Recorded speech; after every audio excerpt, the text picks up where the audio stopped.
So the easiest way to start coding any website with Schema is with use of Google tools. So Google has created both the Structured Data Markup Helper and as well as a Structured Data Testing tool that allows you to both create and test the schema that you have created for any website. So I just pulled up a local website here.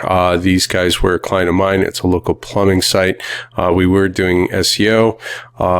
So essentially, it does have some SEO on it, but this was kind of prior to Schema even being around, I think. So having said that, I know that they don't have Schema. I usually pull up both the website and as well as their Google My Business listing so that I can start filling out schema for the page. So let's take a look at the Structured Data Markup Helper, and you can see that it has a few tabs here, both website and email. You can do some structured data for emails, say if you wanted to do a hotel reservation through an email, things of that nature.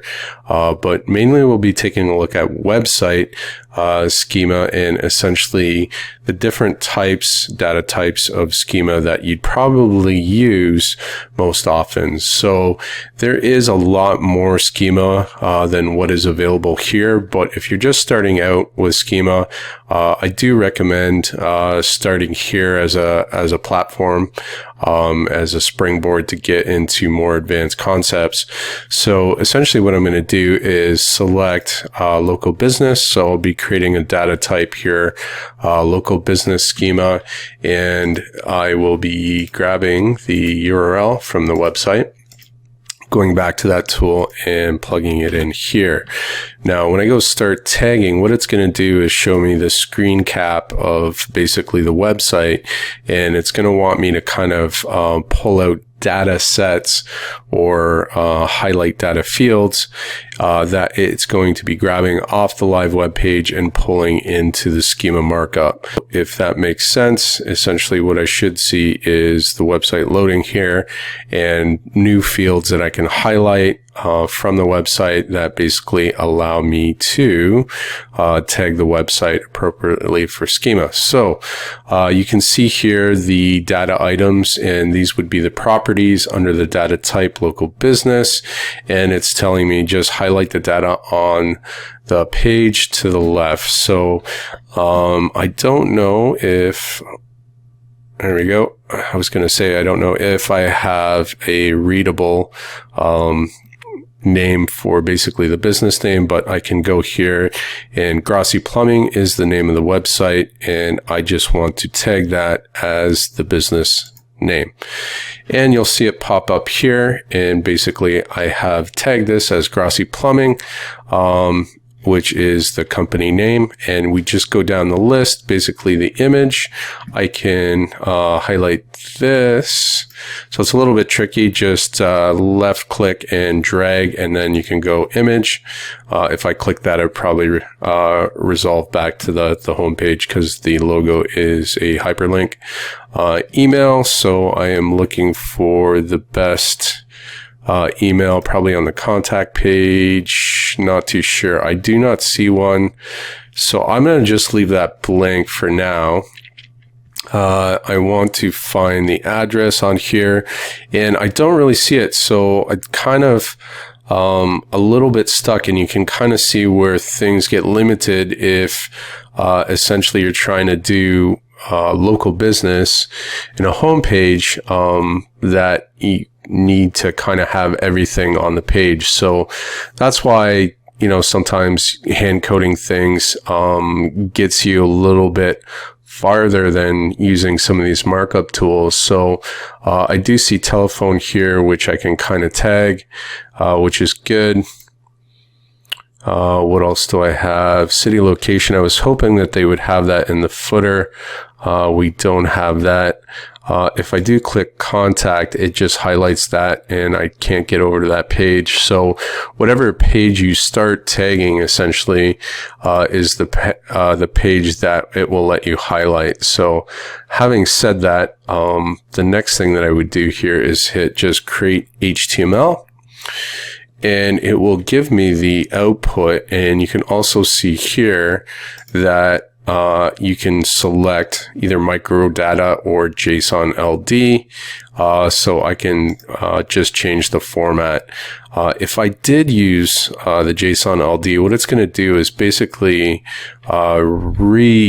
render the entire page, like the entire HTML markup, and give me the item scope and item prop for each one of these. In this case, item scope would be local business. That is our data type. And then item prop image is the logo image here. And item prop, basically the property of local business, is the telephone, which is here. I am not going to select that one. I would use Json-LD. But look what we're missing. We're basically missing about 80 to 90% of our data. So having said that, not the best way to go. Some pages, depending on their layout and what they have on the home page, will have better, available tags to highlight so that you can get all the data in there. But it does give us kind of a drag and drop GUI where you can start to create local business schema and or article schema. So what I can do now is grab this data and just double check it with my data testing tool, put in code snippet, and I'm going to paste my code here. I'm going to run test and validate that markup. And what I should see here is a local business. Now it is telling me that I have 2 errors. This is because 2 of the properties of local business are essentially missing. So address is missing, and also a price range. So essentially what I can do is just basically, because schema, you can essentially create your markup by hand. You can just add these fields. So I'm going to hand code the rest of this really quickly, address following the same format. So very quickly, usually what you'll see is curly brackets on the opening and closing of the script. And essentially, you usually have one type per, data scope, if that makes sense. In code land, this is my scope from opening curly bracket to closing curly bracket. And what I have is one data type, which is local business in that scope. And then essentially the at symbol, ampersand, tells me what data type essentially is being coded here, and then everything after that without the ampersands are essentially your properties of that type. And then the closing curling bracket, hopefully that made sense to everybody. It's really not that hard. So address here, I am going to grab from the listing itself. So I will just copy and paste this full address, and hopefully I'm moving along. Bear with me, guys. And essentially, if you have so many properties, you just kind of want to use comma, which means that you can continue on with your properties. And it did say that price range is the next thing that I need. So I am just going to put a price range. And usually, if you need to figure out what these are, there is back at schema.org, all the accepted values. In this case, it is looking for basically your dollar signs. This one doesn't need a trailing comma because it's the last one in that scope or data type. And essentially, if I rerun the validation, you can see that, yes, it likes the new data type. Address, it has the address, it has filled out the range, and that is valid markup. So having said that, I could copy this and put this again. The JSON script goes into the head tag of the website. So I'd go back here and plug this into the head tag of the website.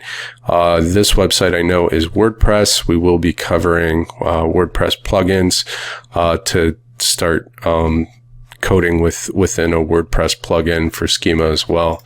So essentially that's it. It's a quick walkthrough. It will get you started on basically your basic schema. We will be getting into more and more advanced stuff, but definitely this is the best place to start, guys. Just go in here and use the Structured Data Markup Helper. The data testing tool, as you've seen, is great at basically finding and telling you errors. So always use this as home base. Double check your schema and you should be safe. If you see 0 errors, 0 warnings, you're good to copy and paste that code, and Google will understand it because you've already validated it with the tool.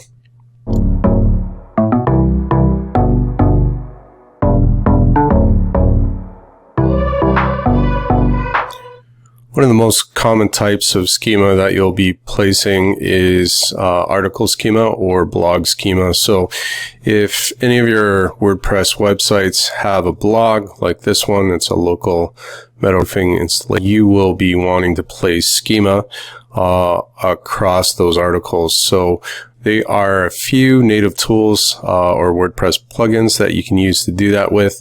Unfortunately, because of time constraints, I won't be walking you through either RankMath or Yoast plugins. They do have basic schema markup.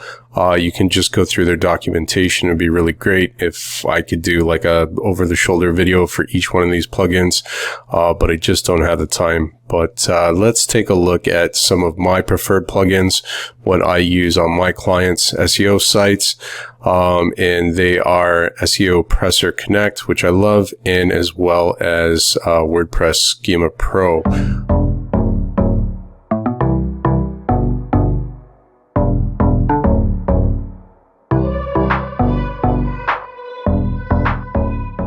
Let's go through SEO Pressor Connect first, and essentially their dashboard, it is a paid plugin.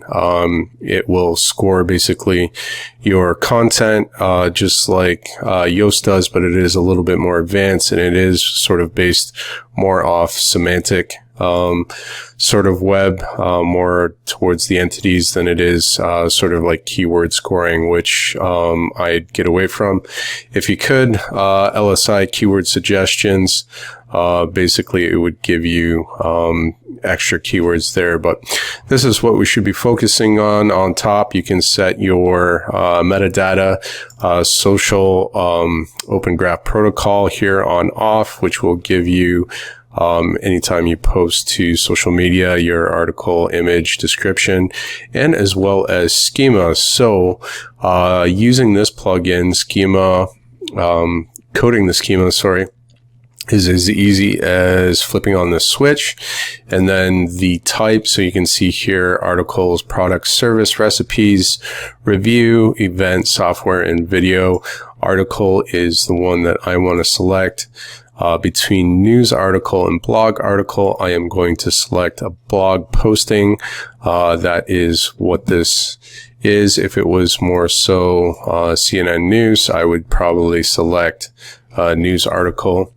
So article headline, I can just go in here and basically copy and paste my elements that I've already created here. I do have already a description, so I can borrow the description from here. You can run Yoast and this plugin at the same time. You do have to watch out for conflicts. There's a few settings that will basically say if you're running Yoast, turn off this setting on one side and turn it on the other side. So we do have our article headline, our description, pick an article image. So we can do that here from the gallery, and you can see that it makes it really nice, guys, that basically these plugins make things coding schema really great, really fast. It can go in here and place the article image and then the name of the article author. I will plug that in there, and then it's asking for the publisher logo. So in this case, I am going to use the company logo. And and I do have all the schema for schema.org. Now I'm assuming that this side is JSON. I don't really know, but you do see a tab over here for Dublin Core. So I can just go in there and basically repeat the same settings that I have here. So I'm not too sure about, Google penalties or anything if, creating a Dublin Core duplicate of the JSON is frowned upon or not. I really don't think it will get you into any hot water. I mentioned before, and I think it was the SEO Fight Club that had basically discovered that Dublin Core was more preferred from the Bing search engine than from Google, which kind of on their standard markup page, they say that they would prefer JSON. So having said that, you can make a decision if you want to include both or just one. I kind of like having them both. And if I hit update here, it will basically add schema to the page. So I am going to let that roll for a second and then go back to the page, and just always double check that the plugin is doing what it says it's doing. And I am going to that page, and I am going to inspect the element here, take a peek at the markup. This will tell me if we are using JSON or a different markup. I believe this is the case. And we do have Dublin Core in there as well. So let me see. I'll just expand the head tag here. And there we have it. So schema.org, DC is Dublin Core, and you can see that there. I do have the SeoPressor code for description and canonical. And here is the start of the Json-LD. So if I expand that, and there you have it at contact, schema.org, at type, blog posting, main entity of the page, at type, it's a web page, the ID, which is the URL, and it is giving me the headline of the page, the description, which we all plugged into the code. So I see it there. It is Json-LD that it is programming with as far as the code schema type, and as well as Dublin Core.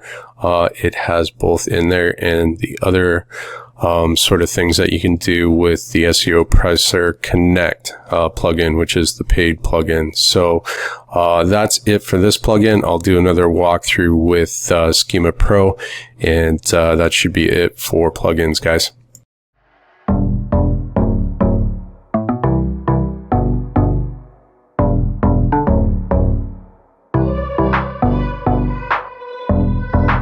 Have another website here. It is a local tree service, and basically once you install the plugin, you can go into your settings here and select Schema Pro. You can run through both the setup wizard and or just tab through the different settings here.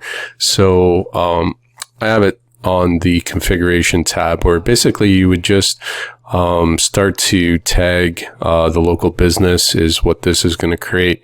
Your custom logo, what type of company it is, company or person, company name, and the schema type. So it says general here, but you can kind of select different things within that category. I'm just going to leave it set to general.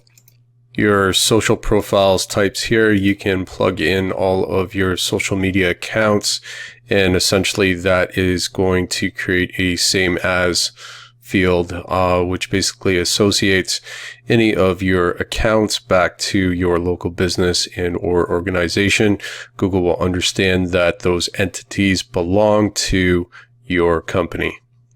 And so let's take a look at schemas here. This is where you can add custom schemas.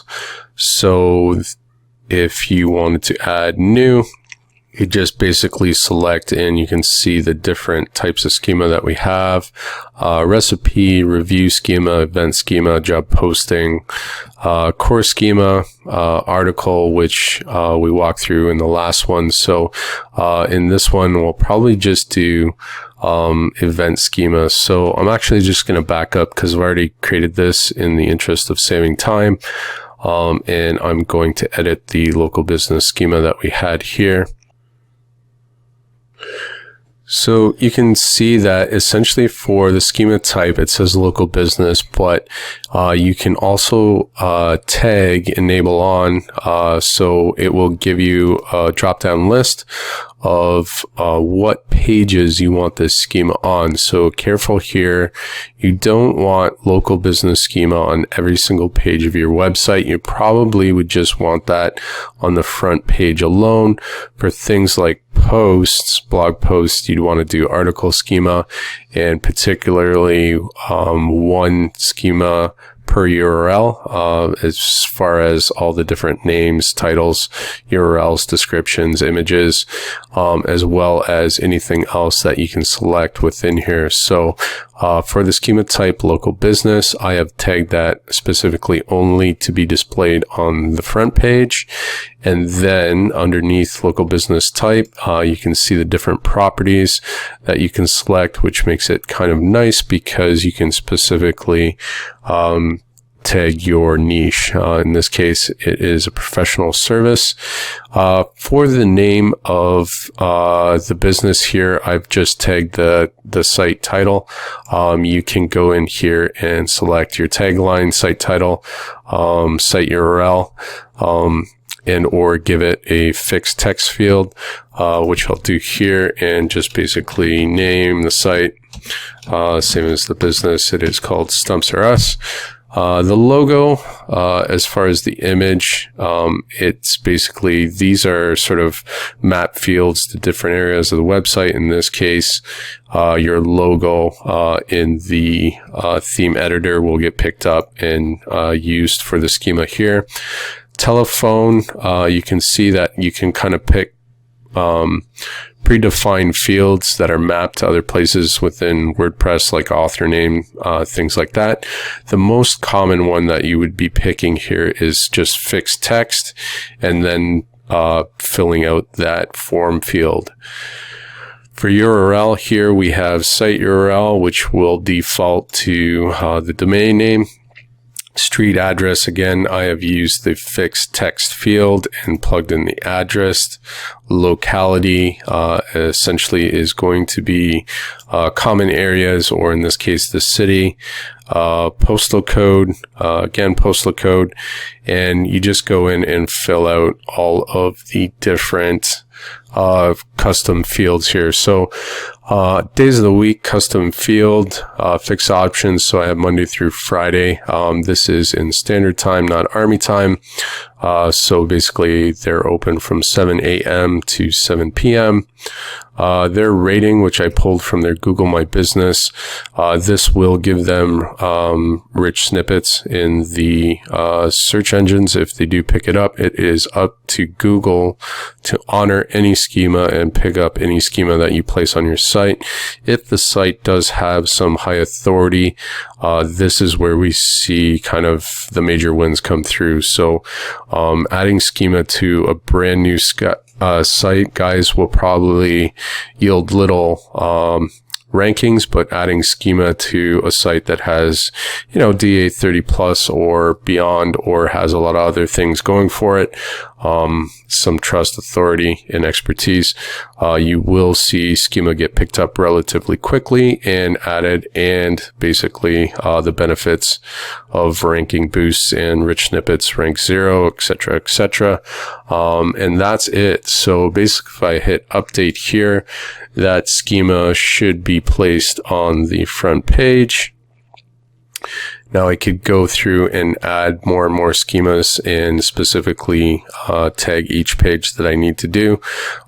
These editors or WordPress plugins make it fairly simple to go in there and create the schema that you need. So I just want to go back here and do view page source just to double check. that the schema is in fact on the home page. So I do see script now. There was the walkthrough sort of, general editor, and I wanted to see if that sort of created a duplicate. So I do see JSON here and JSON here, JavaScript, JSON. So I kind of wanted to see if I need to disable one, and it looks like I should. So if you are adding custom schema, which is the second one here, I believe, you should probably disable the walkthrough or the general one within the plugin. So it looks like I have a little bit of work there, but no problem. I can clean that up quickly. I want to take a look at this and just see what this looks like in the data testing tool and just double check. So I'm going to plug that in. So it's a good idea to double check the schema because schema does get updated just like any other markup, HTML5 or CSS. And so things like warnings and or errors can creep up if they depreciate one type of code versus a new type, and or if they've implemented or dropped what they call as far as required fields. So again, just hit new test, code snippet, paste the code that the WordPress plugin has generated, run test, and it looks like we have 0 errors, 0 warnings. And in this case, this is review schema. And let me just see what the other script is. I could be wrong about that duplicate. I am actually going to add this underneath the first script and just see if it gives me 2 separate entities. It does. So one is review schema and the other one is local business. So it looks like we are good. Geo coordinates, types here, street address. I do like to put in serviceable area as a type, and we'll get that done in sort of the schema generators, and I'll leave you guys with some templates here, but you can see that they do a good job of not duplicating things, and as well as getting markup right, 0 errors on both sides. So I have basically a local business schema with all the properties within that data type, and then review schema here, which is in a separate script. And we have basically Kathy here giving us a 5 out of 5 rating. So having said that, that is Schema Pro. I do use that one often. It is a paid tool, but you can see the advanced kind of markup that it does, and without any errors.